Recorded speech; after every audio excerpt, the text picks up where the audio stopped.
Hi everybody! Welcome. Hello. Come in. Welcome Come in. in. Welcome to the wee festive. Touch the tree, have a berry. Don't eat the acorns because they come out the same. Bit spiky end first. Aye. Like a crab trap. Kind of how they can go in but they can't get out. It's kind of like that.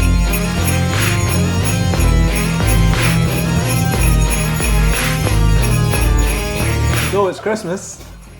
We're celebrating Christmas by very closely sitting around the fire. And we're going to start sweating pretty quick. That I've got a jumper. big jumper on. I'm sweating already. I can smell myself. One matchmaker left. Merry Christmas. It's all for me. So what are we? What's the theme, Richie? What is the Richard. theme? Tenuously Christmas. Oh, Tenuously Christmas. So we're doing films that are set. Shut it. We're doing films that are set at Christmas. Richie's shouting at elements. But they're no about Christmas. So they're kind of Christmassy, but not. Aye, just so that it's no three white guys talking about Die Hard again, you know? It's a Christmas film. It's a Christmas. That's the best one. Aye! It's the best one. When Die Hard 2 is probably better. I'm not having this. I'm not joking. I'm not joking. That's the only one. That's the only one I'm joking I'll about. not sit down on this one.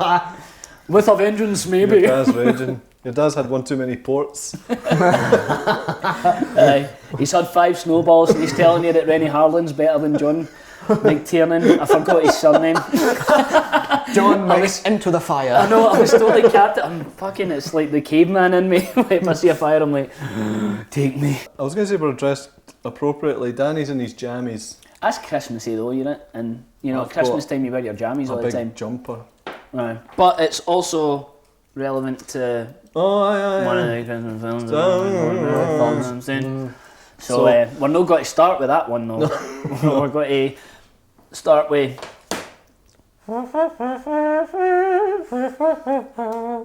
Behind the tree, here comes RoboCop 3, not the first or second. RoboCop 3.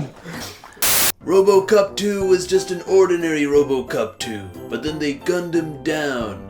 Now he's back as RoboCop 3 to smash a load of drug dealers to bits. Ninja drug dealers. It's RoboCop 3 by Fred Dekker. We had the conversation in the Facebook chat window that we.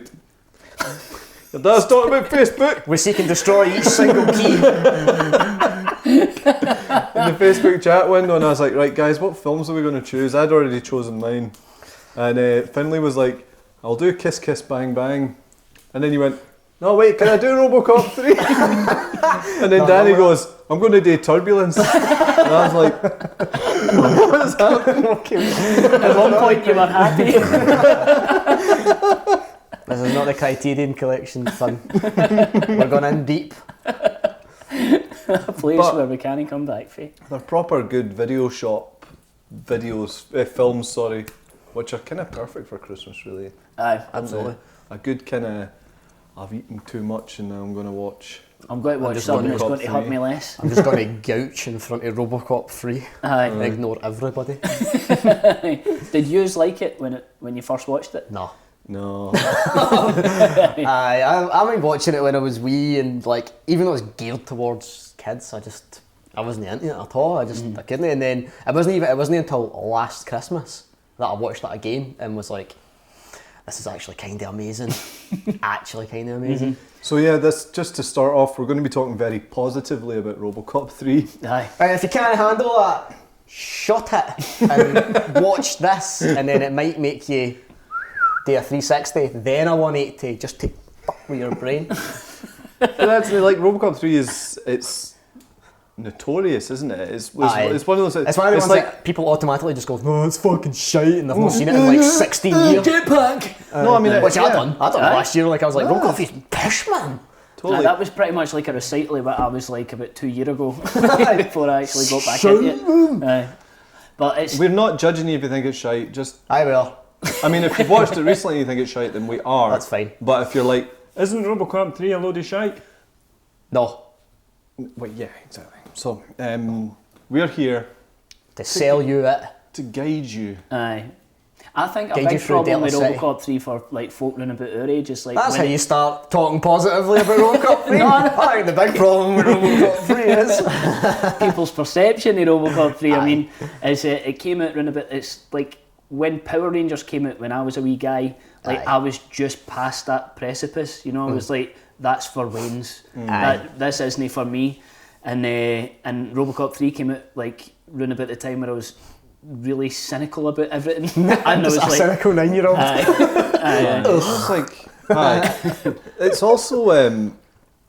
I mean, I take it we all saw RoboCop at quite a young age, didn't we? Aye. And it sort of was made quite an effect. And like RoboCop it's like a seriously a good film and it has a lot to say.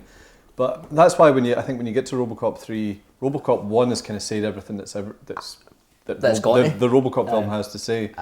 So you just take it in a new direction. But if you're younger and you're like, RoboCop, like just the most horrendously violent sci-fi film. Like two feels like 2 was the one that I liked as a child. 2 feels a bit more, no for kids because it's still fucking violent, but 2's like got kids kind of in it, and it's kind of just it's nasty. got a bit more like comic it's bookiness the to it because drug it's like stuff Frank Miller and that. I like the drugs and just in general how it is. Also, RoboCop and RoboCop 3 is a bit useless. He's kind of a fart in a trance.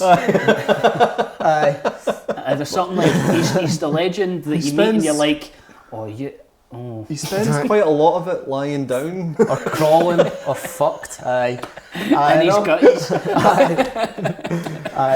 It does but still, he still manages to pull through and he gets some amazing stuff in it. Exactly. I think like the first RoboCop and the second one have got like their satire that drives them, whereas like this one's obviously, I think by this time they'd caught on that kids were watching RoboCop when they shouldn't, so they were like, and they'd have the RoboCop cartoon out by then, and like And the the game, action the figures action and figures, like it was just huge. But that must have blew their fucking minds as well.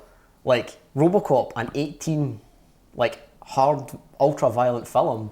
Yes, they managed to branch it out and sell it to kids, and kids loved it because it's like he's a Robo Man that blows people to bits. It's like, see, I think it was like it's a 15.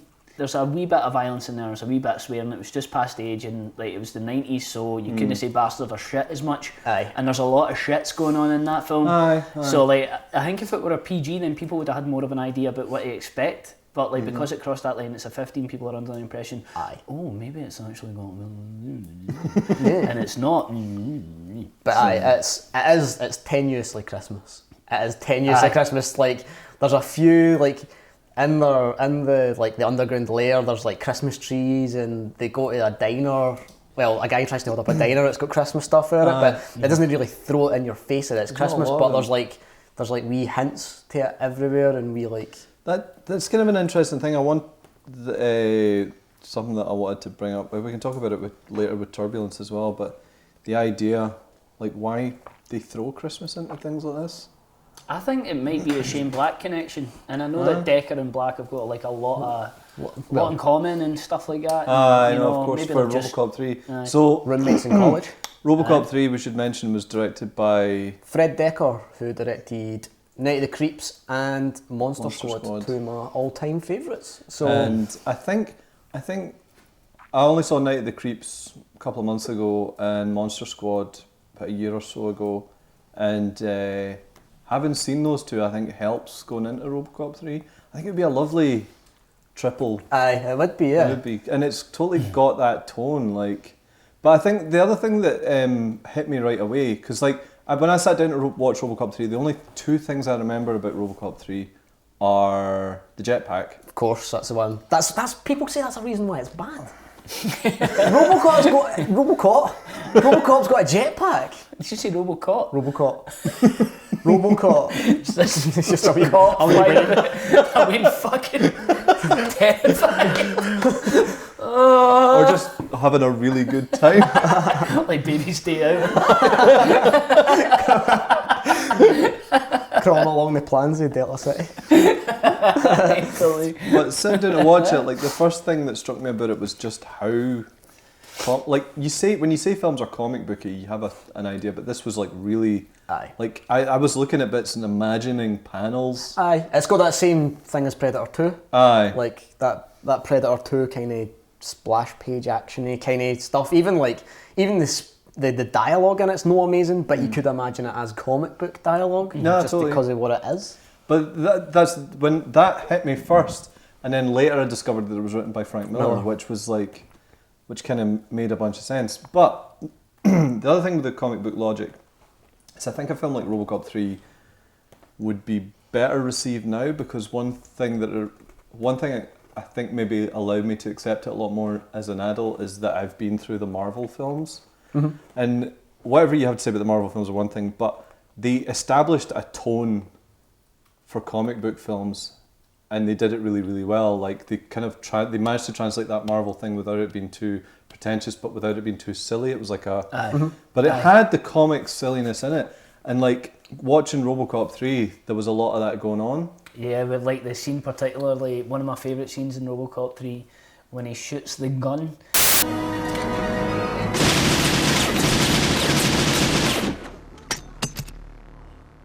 And shoots the gun at the guy's hand and keeps shooting. It's like beep beep beep beep beep beep beep beep, like flying in. Totally. And then what is it he says afterwards? It's something like, no. It's not as don't.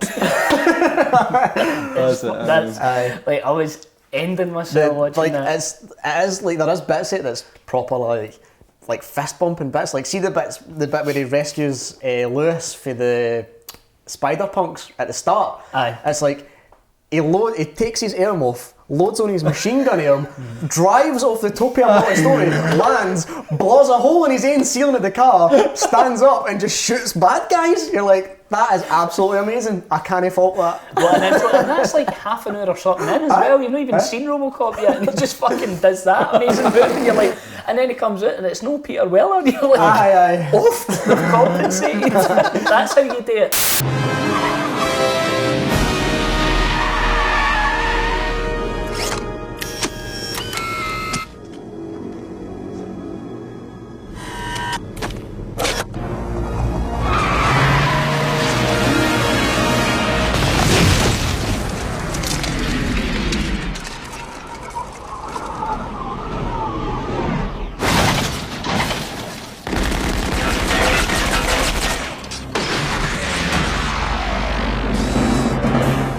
Officer, no loitering.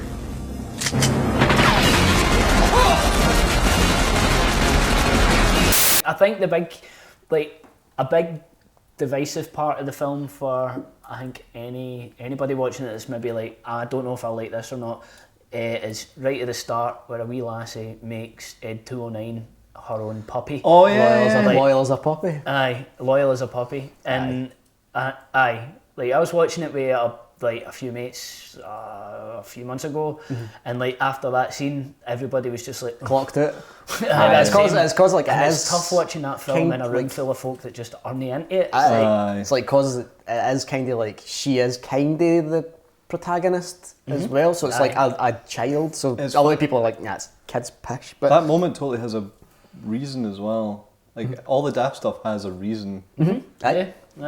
It's all in keeping with the. She's like a wee John Connor. Aye, exactly. Easy money. Yeah. Although when she did it, a part of me did think that was a bit too easy. Actually, I just remembered the bit that made me think of the comic book thing was when they're in the house and the fucking wrecking ball just comes through. Aye. He just looks at the window. He's like, "Whoa!" Dives on the bed and a wrecking ball comes through it. Aye, but there's just like so much. There's so much about it. Like I know that Big Frankie Miller wasn't happy with that as well. He wasn't happy with 3. He wasn't happy with 2 because I think he wrote or co-wrote 2, and he hated it. And then he tried to write it again for 3, and I think Dekker was like, "No, we're going to." Well, between the studios and Dekker, they were like, "We're going to try and not do as much as what you've written, Frank, because obviously it's Frank Miller, so it's got to be pretty hard gone." And he was raging with that too, so he ended up making his own RoboCop comic series. Right. And it does not look good, my dudes. No. It does not look good. Frank Miller's pish anyway. Although From hell. No. Guess who in the 3 years is a staunch defender of the spirit? Okay. That's right, it's me. I don't know why, man. I don't know why, but I really like it. If you start talking about the spirit, and I'll just stare out Danny's window. Oh fuck, it's snowing.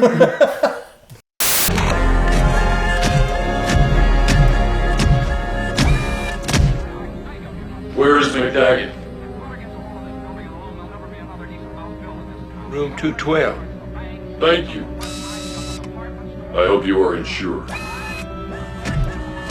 Elevator door sticks.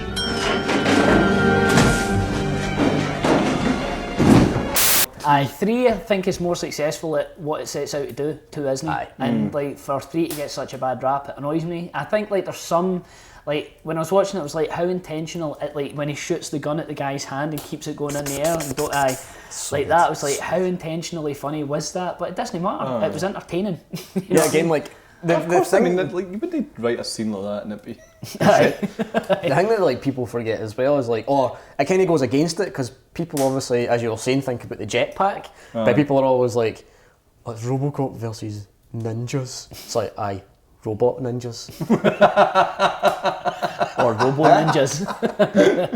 And I don't want to be that like, Ruffle, robot ninjas. But they're pretty badass as well, and it's good. like, And the makeups. But they're only in it very very briefly. briefly. When he's adjusting his Eki jaw. Oh. And And they basically is it seppuku on each other. Oh, aye. It's pretty rad, man. But also, a lot of it's funny. aye, Like, I found a lot of it really funny. Like, Rip Torn's really good in it. aye. He's so fucking good in it. Like, I love his line. have a company. I know, he's like, sayonara. And when he's got that ripcord and then he goes like this. I just think as soon as I see him, like especially in RoboCop 3, I just think he's Men in Black. Like he is Men in Black. Very like, he's very like his Men in Black character. Aye. The great city of Detroit represents an important precedent, gentlemen. There's only one small problem. It's turning into a war zone! Sir, it's just a small resistance group, and there's no reason to believe they pose a significant threat. Well, I'd consider a deficit of $350 million a significant threat. Wouldn't you, Johnson? Flick! Sir? You're in charge of security concepts. Where's that RoboCop we spent so much money on? The police had a little problem with the unit, sir. I'm dealing with it personally. You do that. You get him to the rehab team, and maybe we won't have to worry about a small resistance group. Get the hell out of here, all of you! Aye, and fucking Dust Devil playing RoboCop as well. Aye. Or I only know him for Thinner, Stephen King's Thinner. Aye, totally. Aye, that's the book. So, Robert James Burke or something like that. Because when he's good at being RoboCop. He looks like Peter Weller. He looks like Peter Weller, right? He's totally hamming up the robot moves as well. And that, though. Apparently the reason, because it's basically the same suit for 2, and he was bigger than Peter Weller, so he's wearing a suit that's too wee for him. Imagine what that does to your Buzz, your Robo-Buzz. Your Robos, like just like you end up with a wee cone. Buzz, like feet binding. a wee tapered crotch. Totally. You have to crack it open every time you get a pinger. Like a wedgie Edam. But he's not that great at it. I did miss Peter Weller, but there's still so much there.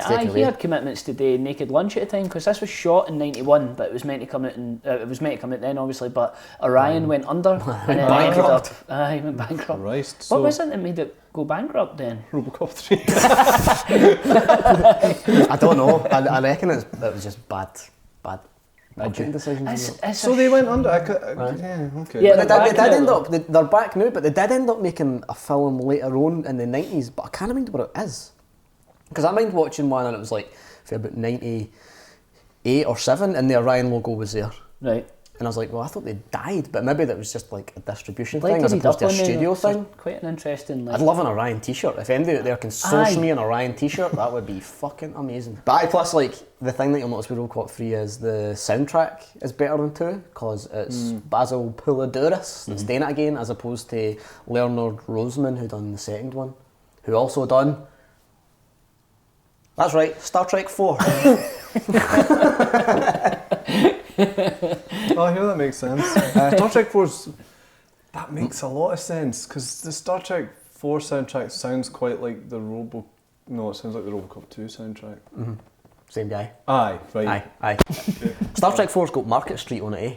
That's a fucking great, that's a great song, man. That's a great song. Aye, so Basil Pouladouris is back doing 3, and he's just... a lot of the themes are recurring for the first one, but it's got a wee bit of a lighter tone to it. But it's great. As soon as you hear the music, you're dead on, straight in there.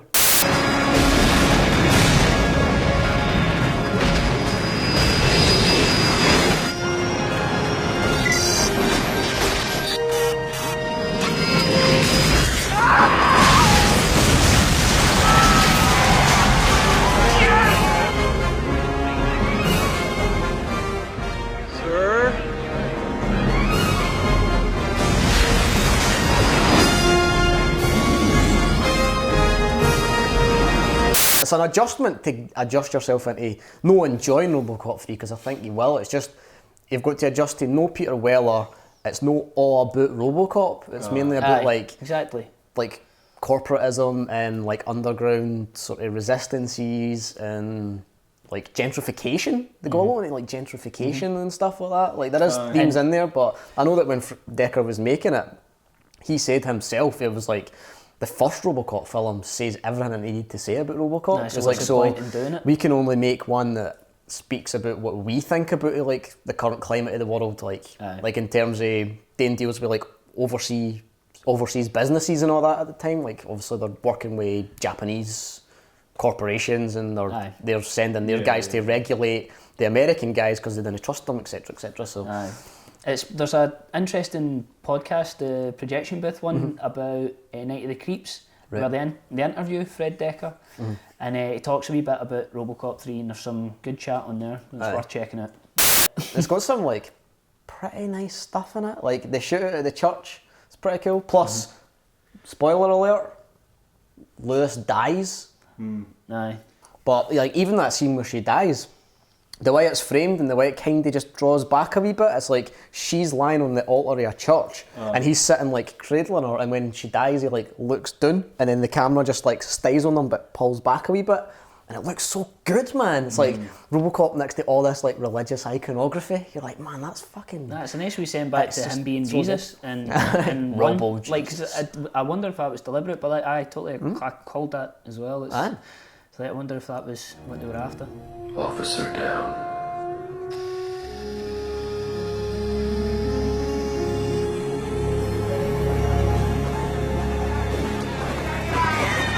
Did RoboCop 3... The bomb. Like, right, yeah, but it bombed, but in terms of, like, Fred Dekker stopped. Aye. He stopped After making it after RoboCop that, just 3. because of like, he says he had a good time making it, but I think it like exhausted him, and that was the first big picture he'd made. I was going to say, was RoboCop 3 the reason he stopped? Aye. Right. Because like the other two he'd made, and they weren't like big huge budgets, they were all independently done, and I think he had a lot to say, whereas with RoboCop 3 it was his first foray into big budgets, and he had to deal with like execs and like Frank Miller. Yeah. Who's obviously was a pain in the arse and like everything like that. And he says he had a good time, but he was like, there's a lot of stuff that he would change. And I think at that time he'd burnt himself out, and Hollywood wasn't what he thought it was going to be. Right. So I think he was. I think he was kind of deterred for the whole the industry after that, because I think that the fact that he enjoyed being there and the whole experience of shooting it and everything like that, it's like quit while you're ahead kind of thing, you know. It's just such a shame though, man. I know. Imagine like a full 90s run of Fred Dekker films. Imagine what he could have been making, like amazing kid action films during the 90s. I know. Or if he was doing more stuff with Shane Black. All right. Imagine which Shane Black and Fred Dekker doing they are Last Action Hero or something. Aye, imagine it. Oh, it was fine as it is. So that is perfect though. Sorry, of course. John McTiernan. Arnie's. Would Fred Dekker have thought he put in Arnie's face into space? No, but that was in fairness. Oh, Arnie, I've got my beard. That sounds like a John McTiernan thing. Like, we're gonna launch him with a spouse pocket. yeah, in his face. Just absolutely bellowing, churning out like a chimney. I know, like, something that stood out about RoboCop 3 was how well shot it was. Yeah. Like, It's just so really- many really nice set pieces and stuff like Just that. really, And it's the really camera's nice. never, like, it's never too busy, but it moves when it needs to. And he's totally in charge. That was the thing. Yeah, the thing that got me about it was that, like, okay, so maybe every so often there might be something that someone might find questionable in terms of quality. Aye. But if you try and look at, like, I often try to look at films as, you know, did this film achieve what it was trying to do? And I think RoboCop 3 does. And I think the only way that someone would complain about RoboCop 3, or you would have a problem with RoboCop 3 if you just had a problem with the direction. And that's, I feel like I'm about to say it's personal taste, but you know what I mean. It's it's not a badly made film by any stretch. No. It's just that it's taken in a direction or done in a style Tonally. that people don't like. It's tonally lighter and no as just geared towards like adults. Yeah. It's for everybody. It's broader, but as you were saying about, like, it's got that, it does have a certain like video shop Channel 5-ish charm to it, because on rewatch there's a lot of scenes like at night next to like abandoned buildings and like street lit stuff and like just general stuff like that, like gunfights and that always makes me think of just video shop Saturday night films. Aye. And it would be a good film to watch around Christmas time as well. It's not really Christmassy at all, but there's. But it's nice and actiony. No, it is. It's like it's a nice. I always used to hate that phrase. It's a good leave your brain at the door film. Like, I fucking hate that. It's always like, I want to think about everything. Aye. No, but that's but a you know what big I mean, part of Christmas. It's like the whole idea of Christmas for me is getting time off, like just having time to spend with other people, time to just do my own thing, and having time off means just doing fuck all. Aye, exactly, just fucking completely disengaging and just having fun. Well, you know what I mean? For fuck's Well, sake. put it this way, I watched RoboCop 3 this week. I got my telly in my room working again, and I watched it in my bed. And that's like, that's the best way I would tell you is to watch RoboCop 3. Just watch it in your bed. put it this way as well. If you took the RoboCop 3 script and made it as a cartoon, it would be completely acceptable. Aye, Exactly. aye, totally. Nobody would have anything to say about We know that it isn't in its current state. But aye, I know what you mean. Aye, Or it was a totally. comic. It would be a good comic. Plus, I was saying to Richie earlier that it's got my favourite. I think we got asked a question before about our favourite RoboCop line. RoboCop 3 has my favourite RoboCop line, Aye. which is right at the end. Spoiler alert. When the bad guy Daggett, Daggett. bad guy Daggett, he's like a brooding Englishman. I looked He's him up like- on IMDb and he's been on a lot of like British soaps and Ah, telly. he's very, very like snooty Englishman. But he's like, you fucking idiot, this building's gonna explode in like 10 seconds or whatever, and RoboCop says, Don't count on it, chum.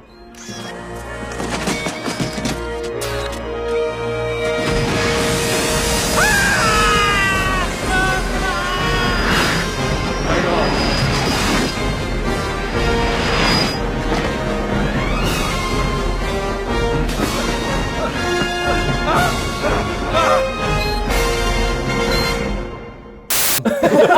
and he puts the backpack on and fucking gets into a woman and flies out the building. Sets his shins on fire as well, and he's like, fuck you. He blows his shin, the guy's just like, Oh Christ. I just love RoboCop, the idea of RoboCop calling somebody chum. I thought it was chump. No, chum.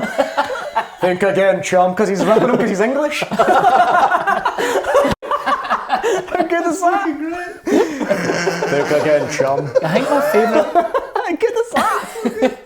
My favourite line in that film is when like the guy is noising up the chief, no, whatever he's the guy's in RoboCop 1 and that, and he's like, Alright, you got a RoboCop, you got an alien cop, huh? You got a ghost cop? Leon, I told you I don't have time. You got a vampire cop?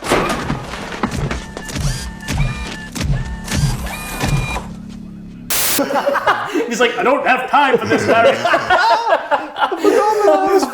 It's so like so subtle. He's just like standing at the desk. And then RoboCop cuts in, the film continues. It's like there's tons of wee moments like that. They're nice wee Fred Dekker touches where it's like just like completely irrelevant background stuff, you know, like all the Shane Black stuff too. The bit that I rewound like 4 times the other night when I was watching it was when RoboCop goes to sort of decimate the kind of OCP, the rehab guys, urban rehab, and the guy's walking about the office and he goes, "Hey, it's a universal sign for I can't find my lighter." Hey, you got a light? Sure, man. Allow me, scum.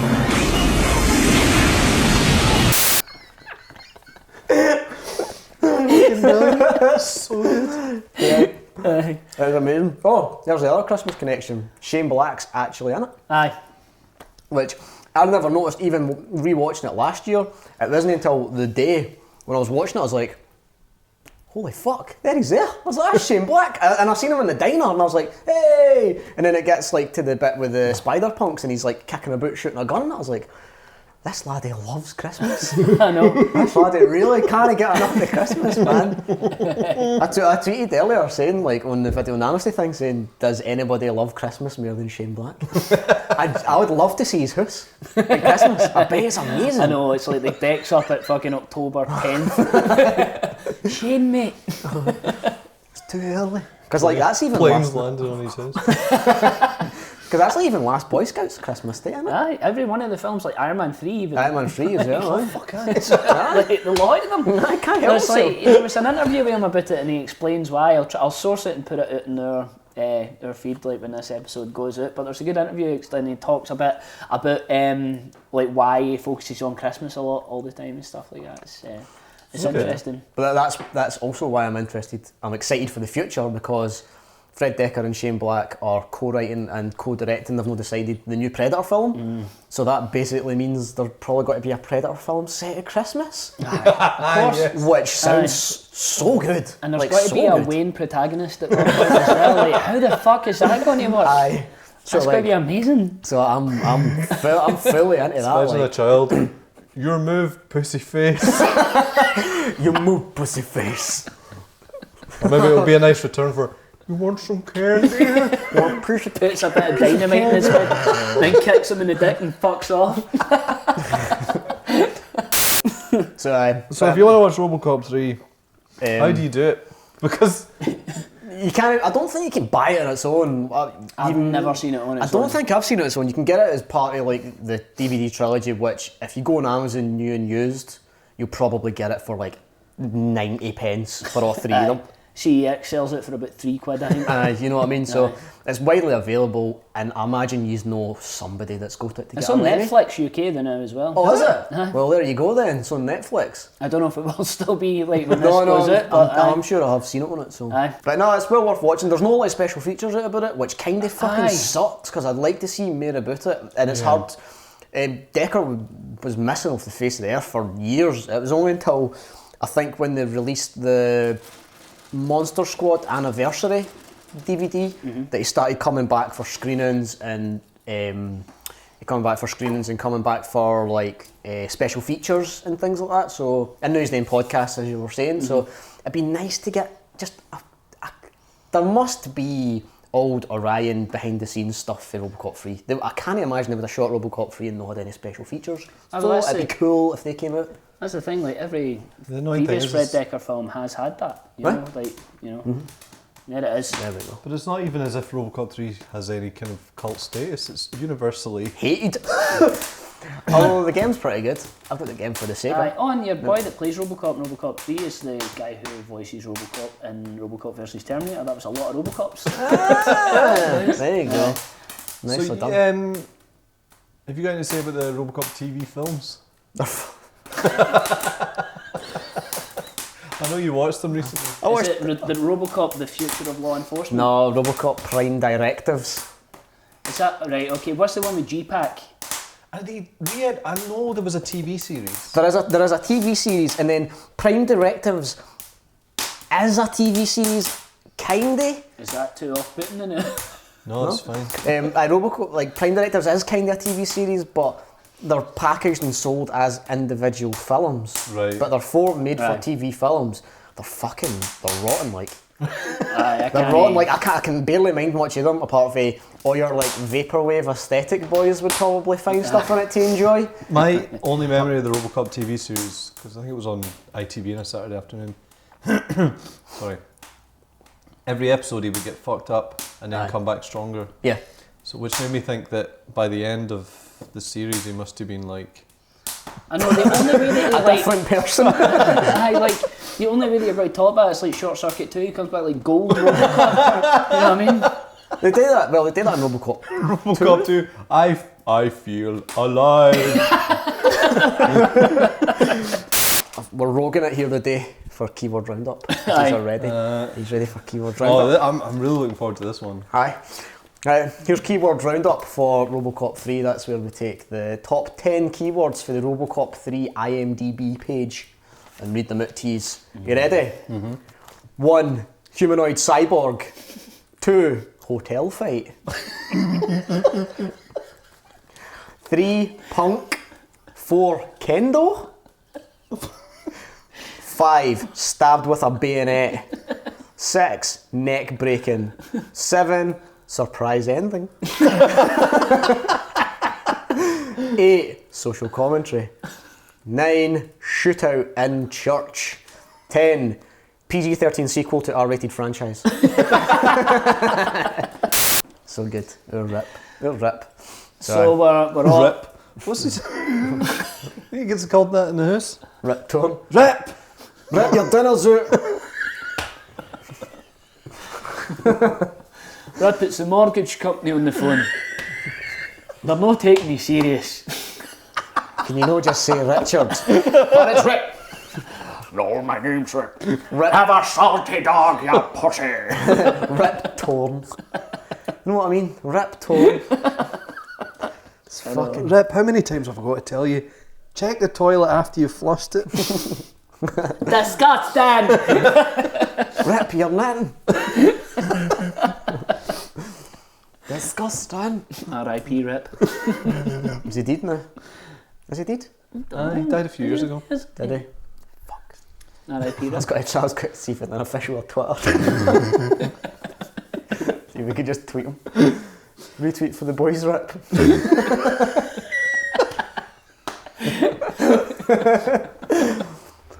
Rip Torn. It's like Perry Farrell. See when Rip Torn got angry? Was he Rip Roaring? Nope. Not allowed. He's plugged into the web. Plugged into the Montrix. Plugged into the mantras. Plugged into the mattress. Right, I'm just reading the feedback. The mattress. Plugged into your... The mattress reloaded. Plugged into your mattress. Nothing else mattress.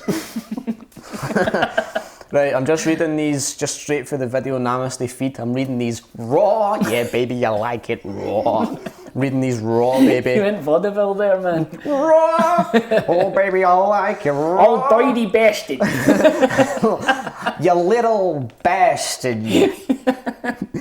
Oh, Twitter, you little bastard. Nicole says, does anybody do Christmas better than Shane Black? We've answered that. Just joking. Listen. Keep on, Nicole, mate. You only asked it about fucking 2 days ago. Well, we put it out there just asking about what your favourite Christmas film is, or if you've got any Christmas traditions that you do in terms of films and watching and just any Christmas, because we love Christmas. And we assume you love Christmas, because who the fuck doesn't love Christmas? This guy loves Christmas. Look at this jumper, that's a guy that loves Christmas. So, Bin Diesel, our good boy Stu, says, I'm not sure why, but I always like to make sure I watch El Dorado round about Christmas. El Dorado? The like cartoon? That's what I'm thinking, is it the cartoon? Like, The Road to El Dorado? Because I get that mixed up. Or is it just a live performance of the Eagles song? Because it's probably about 2 hours long. Is he thinking Desperado? I'm consulting the hive mind. Oh, no, that's a roadtail. That's a roadtail Dorado. Aye. Every Christmas. Every Christmas? Cool. Well, you know. I just did a chippy burp, I'm sorry. Oh, I know. I wonder if he's thinking of Desperado. That would be funny. He's like, I watch it every Christmas. It's too cold outside. I get heat. Look at Heat Me Up. Mark Donaldson at Old Mank Rondas? Old Man Crondas. Old Mank Ron. Old Mank. That's what I don't know. It's Old Mank Rondas. I'm seeing Die Hard on 70mm this Christmas Eve. Ooh, delicious. Which Christmas film would you love to see on the big screen? Ooh. I would absolutely cream. I've seen quite a few over the years. Aye. I remember going to see Scrooged at the Cameo. That'd be pretty good. That was nice. Hook. I was when I went to see Scrooged at the Cameo. I can't mind if I enjoyed it, this or not, but do you know at the end when he's like gesturing to the audience to start singing? The audience was daying it. I don't know. I know. I'd be like, come on, guys. I don't know. Stop having fun. Stop doing what Bill tells you to. He's not here. It's just it's just a big telly. He's just standing up. He was never funny. I would, in a packed screen with enthusiastic people, I would love to see National Lampoon's Christmas Vacation. Aye. That would do me. That's my all-time favourite, but I'd just love to see it with like everybody and it feeling festive, you know. I definitely Hook on a big screen, like all the lovely big matte paintings and everything like that, all that lovely soft light. I'm really sorry about Hook's pish. Counting these stars. Counting these stars. You'll be counting them, son. You'll be seeing them. Aye, Hook's no for me, I'm sorry, boys. Kevin McDonald at Kevin79, one of our recent competition winners, if I do remember correctly, says Christmas movie traditions: animated movie in the morning, Indiana Jones in the afternoon, family appropriate comedy at night. Indiana Jones, maybe a New Year's thing for me. I'm a New Year's Indiana Jones guy. Christmas Day, not so much. Indiana Jones. It's like the BBC One mainstay, isn't it? It's like I've always on Christmas Day. There's been a few Christmas I've managed to watch like just the most inappropriate. Like there was the year that me and my parents watched Silent Hill on Christmas Day. Oh my god, man! Christmas Day. We were all sitting in the hottest balty watching Silent Hill, drinking Malibu, and then was it a couple of years ago we watched In the Loop, you know, the thick of it film. Aye. Which was kind of good, but I could tell my parents just weren't into it at all. Fuck off, you sweaty fuck. The funniest thing was, as we got to the end of it, my stepdad went, "Aye, very clever." Like my Christmas, like growing up. Let's talk about our own Christmas traditions that we like to do. When growing up, I swear every Christmas when I was a kid, ITV showed the BFG. Aye. And that was, so to me the BFG is pure Christmas. Mm-hmm. And I watched it quite recently and I still really enjoyed it, but I think it was nostalgia had a lot to do with it, so I think this year I'm going to watch the new BFG. I think it's like Have you seen it? The comfort of David Jason's voice as well, though. Aye, but it's like the animation style and the kind of the colours, the what they called it? What's that studio called? The Danger Mouse lot. Cosgrove Hall. Cosgrove Hall. That Cosgrove Hall style British animation with it's very nice. Just does it for you. Does. Aye, I get that. I totally get that. But that. for me, like Christmas, a lot of it's about like fantasy, and I think a lot of people have that as well. Aye. Like that's why we're putting on the Krull Christmas screening. Aye, sold out, so you kind of come. You're not allowed. It's only for us. But aye, like you know, Krull, and I think somebody's answered us about like Princess Bride, like things like that. Aye, like that was a big party Christmas every year. Aye, He-Man. Aye, Masters of the Universe, like you know, like because that's the thing. It's like whatever is aired on, it's like the big event film that's aired on the telly. That's what you know. That determined what you're watching at Christmas growing up for us anyway. And like it was always like you know big action or big fantasy, big sci-fi. I wonder why fantasy though. Is it because like fantasy, even if it's got a medium to low budget, it still looks like it's got a warmth and like a like a look at a big budget to it, so the channels put them on to think like, look, we've got like a big budget fantasy film for Christmas, like you spent money on this big Christmas film, or is it just because like it's Christmas and it's quite fantastical as it is, so they're like, why not just put fantasy in that it's mix? a magical time of year. It's like, it's just, don't get it, no, but really. like Dark Crystal was one of the big ones. or Legend as well, Labyrinth. Labyrinth as well, you know, like all that sort of stuff. Dark Crystal was a big Christmas one for me. Like, I've made a big list out on Letterboxd. What, the Christmas fantasy Christmas, films? non-Christmas fantasy films. Aye, Krull as well. Krull was like, so good, man. That was on like a good few times. Again, just because it was on telly, it was aired like at Christmas time as well. Krull was so good, dude. Also, last year we watched The Never Ending Story, and there you go, man. Another one. It wasn't good. No? Nah. Aye, so, right, okay, so we've got the fantasy element covered. I don't have like a strict order or anything, but it is, like, I don't like strictly have to watch a cartoon or anything like that, but, you know, if a good enough one, like Pixar's become a recent one. They always show a Pixar film at Christmas. In the past, like, 4 or 5 years, I've watched a Pixar film on Christmas Day. Studio Ghibli for me. Aye. Quite like a good, like, Princess Mononoke. Oh, actually, Nausicaa is the one I watched the most, but like something like Princess Mononoke or even Spirited Away. Mm-hmm. Nice. See, I've got a lot of Christmas traditions, like in terms of films. Like when I'm wrapping presents, I always watch Batman Returns, Nightmare Before Christmas, and Down with Love. Aye. Down with Love, I made my own Christmas tradition, like when I was really high one year, because I was like, I'm going to make my own Christmas tradition, and I got really high around about Christmas and watched Down with Love on BBC Three, and then now it just reminds me of Christmas. I watch it every year. It's a 1 to half a star film, but I watch it every year. Don't know why. And then every Christmas Eve, I go and stay with my mum and I watch National Lampoon's Christmas Vacation. Aye, every single Christmas Eve. Aye. Every single Christmas Eve. Right. We don't want to exhaust the Christmas chat yet because we've got 2 episodes to go. There's only 3 doors on the Advent calendar this year. And behind every one is us. So, and the buff. Get the fuck. Even. Fucking freezing. It's cold. Try to peel a tangerine. I fucking hate Christmas tangerines. Oh man, I love them. No. Nope. The amount of shite I do at Christmas just because of the fucking tangerines I've been eating. Tangerines and Christmas pears. Can't I want me just fucking sugar on them? Again, fucking pears again. Pears. They come up so often. It's going to be the fucking, our mascot's going to be a wee pear. I never talk about pears until I'm here. I never mention pears outside of this. I might change video Namaste's like title sequence to a pear with the logo burning into it.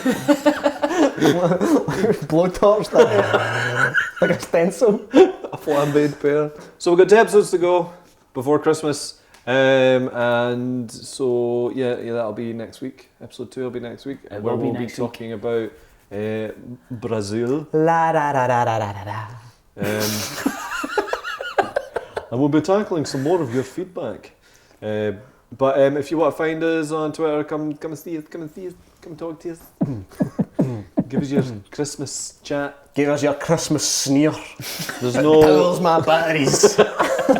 There's no anti-Christmasness here. No, we love Christmas, so if you want to come talk to us about the joys of Christmas and things that you're wanting, like even if you want to talk to us about toys, if you're into my toys, we're always ready to talk about toys. Like, so if you want to talk to us, like, just say like, oh, I got this minted Terminator 2 figure when I was wee.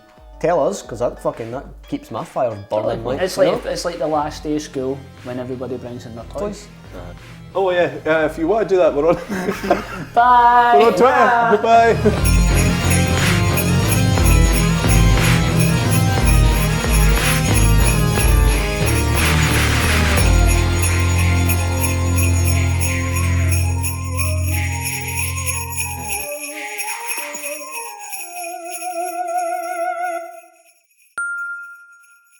McDaggett, you can have OCP. It's all yours. Sayonara.